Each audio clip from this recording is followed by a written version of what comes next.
Bahkan ketika orang Arab kesulitan ngartikan famathaluhu kamathalil kalbi intahmil alaihi yalhas atau tatrubuna yalhas.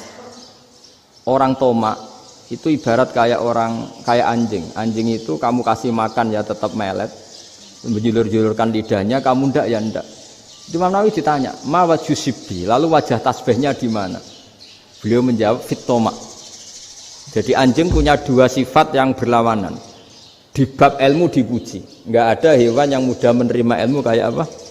Anjing. Sehingga Quran mengistilahkan wa ma 'allamtum minal jawarihi mukallibin.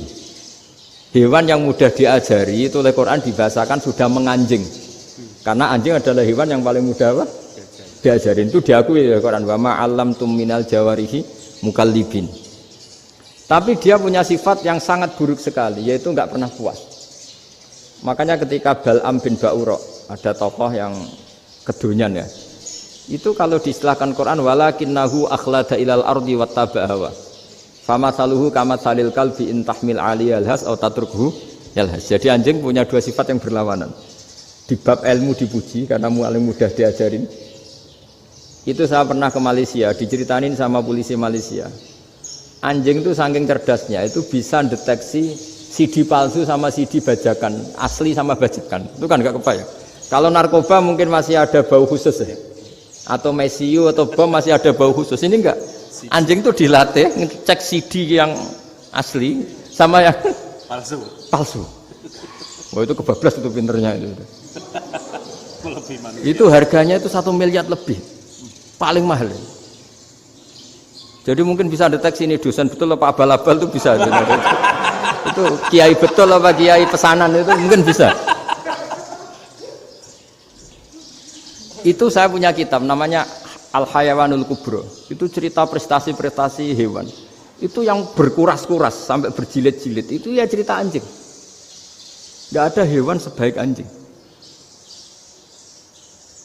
Di bab itu ya, di bab sampai ya tadi ada anjing yang sangat loyal sama majikannya. Loyalnya Masya Allah, sopannya Masya Allah. Anjing itu mbok lama berbakti sama sampean, nggak mau tidur di ruang tidurnya sampean, dia tetap tidur di luar. Corong Jawa nggak ngelama. Suatu saat si raja ini minum, wisata minum. Pas mau minum diterjang sama anjingnya sampai tumpah. Kecewanya raja ini itu karena selama ini anjingnya sopan sekali. Sekedar ganggu di ruangannya nggak pernah, malah ini mau minum, minuman yang disukai diterjang anjingnya tumpah. Marah kan anjingnya di mana? Ternyata apa? Minuman itu anjing ini tahu kalau minuman itu beracun, diracuni oleh musuhnya. Itu saking hebatnya anjing sampai ketika ngawal rajanya itu tidak sekedar ada penjahat atau maling. Bahkan trik-trik kayak minumannya diracun oleh orang lain itu anjingnya tahu. Sehingga pas mau diminum diterjang sampai terus supaya nggak keminum. Makanya Quran istilahkan anjing itu apa? Wa ma 'allamtum minal jawarihi mukallibin. Hewan piaraan yang kamu ajarin nanti sampai sepinter anjing. Makanya Ashabul Kahfi itu ketika ngajak anjing tadi, beliau tidur, anjing itu tidurnya bil wasit, wakal buhum basitun zira'aihi bil wasit. Jadi dia tidur dalam posisi siaga. Loh coba anjing itu nggak pernah sekolah, karena dia posisi menjaga, tidurnya itu kayak siaga gini. Bukan ngorok semadep ke atas terlentang, itu enggak. Andai kan dia tidur terlentang itu kan yang mau mengganggu kan, wah asune turu itu enggak. Dia tidur posisi siaga, makanya disebut lawit tolak ta'alaihim lawalaita minhum firaron. Kalau kamu melihat anjing itu pasti lari karena dia posisi siap merekam. Jadi tidur tapi posisi siap merekam. Jadi matanya tetap terbelalak kayak siaga. Padahal itu enggak diperintah, ya dia memang punya nalar untuk itu. Ini disebut wa ma 'allamtum minal jawarihi mukallibin. Dan dalam teori modern juga gitu. Tapi dalam hukum Islam yang dianut mazhab Syafi'i itu anjing tetap najis.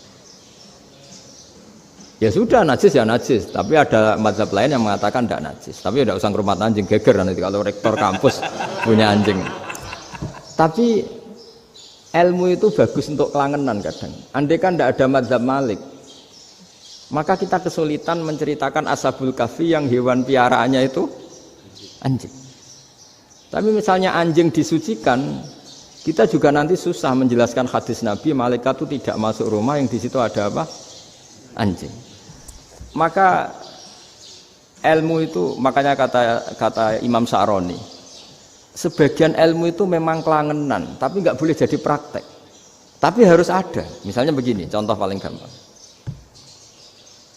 Api dalam mazhab Syafi'i kan alat pensuci hanya dua, air dan tanah. Ya, saya ulang lagi, air dan tanah, yaitu tanah untuk mensucikan najis anjing. Imam Abu Hanifah menambahkan api. Mazhab Syafi'i itu agak kesulitan ketika ada batu bata dibikin dari tanah-tanah yang bercampur kotoran. Mazhab Syafi'i akan kesulitan karena di situ ada najis yang jadi materinya bata. Hukumnya gimana kalau nanti dipakai masjid? Tapi barokahnya ada beberapa mazhab. Abu Hanifah mengatakan dan api.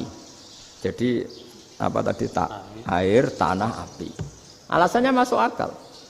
Ketika usatul mukminin, orang-orang mukmin yang ahli maksiat itu sebelum masuk surga, kalau dia dosanya banyak itu dibakar dulu supaya suci. Emas itu untuk memisahkan dengan materi lain juga harus dibakar.